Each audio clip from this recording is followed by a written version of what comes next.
Don't confuse schooling with education. I didn't go to Harvard, but the people that work for me did. Constantly think about how you could be doing things better. Keep questioning yourself. The first step is to establish that something is possible, then probability will occur.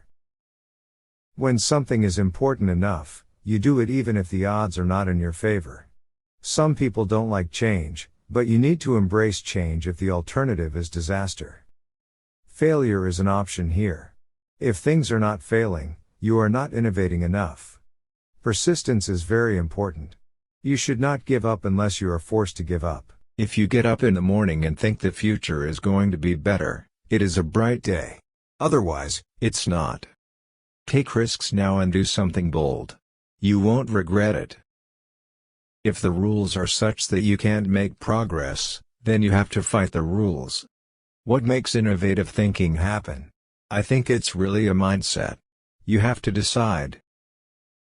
It's very important to like the people you work with, otherwise life, and your job is gonna be quite miserable.